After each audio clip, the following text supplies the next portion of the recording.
Hi Toby, TNC. Man, ek kan net gou vir jou wys wat hoe ek gemaak het om die scroll to top in te sit op my webpage sonder 'n plugin.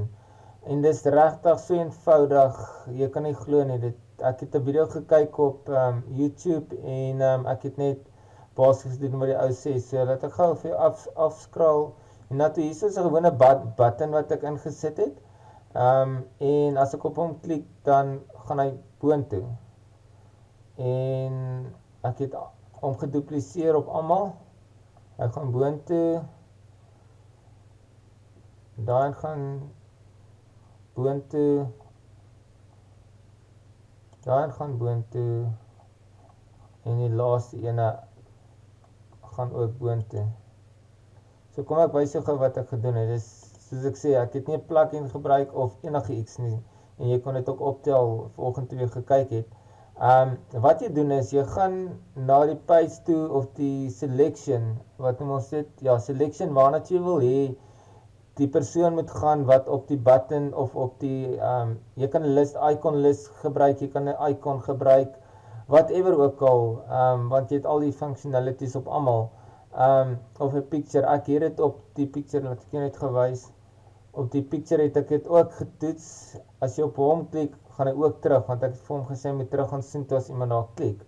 Maar ek gaan dit nou van, ek gaan uithaal, maar in elk geval, wat jy doen is, jy gaan klik op jou section, dan gaan jy kom nou, na jou advanced toe, dan gaan jy net daar waar jy sê link, nee, die SSID, dan sit jy in, jy gee dit 'n naam, jy sê byvoorbeeld top, of middle of page, of die selection, jy weet nou wat nie 'n selection is, ek het sommer net gesê top, en ek het dit onder die SSID ingesit, en dan gaan jy na jou picture toe, kom ek gaan na die picture toe, kom ons sê jy wil daai ene hê, daar het nou byvoorbeeld gestaan, back to page, of whatever ook al, dan gaan jy na jou link toe, die link sit jy op custom URL, en al wat jy doen is, jy sê hashtop, is al wat jy insit, hashtop, en so het ek dit gedoen by die button, dat ons net gaan na die button toe gaan, jy moet nou nie opgaan nie,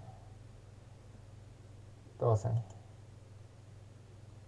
daar by die button, doen jy presies dieselfde, hier waar die link is, link sê hashtop, is al, en ek het dit nou hierdie, ek het die button net gedupliseer soos jy gesien het, en ek het dit op almal gedoen, en dan kry jy top to page, so jy het nie nodig om die plugin te doen nie, dis eenvoudig wat dit is, soos jy kan sien, is regtig nie rocket science nie, ek dink op die einde van die dag is 'n plugin meer meer ingewikkeld dalk baie keer as die metode wat ek gebruik het, want dit is regtig eenvoudig. Alright, ek hoop ek kon jou dalk iets nuuts wys wat jy nie geweet het nie, maar dankie vir jou hulp en alles, so daar is hy, lekker aand vir jou, of dag, bye.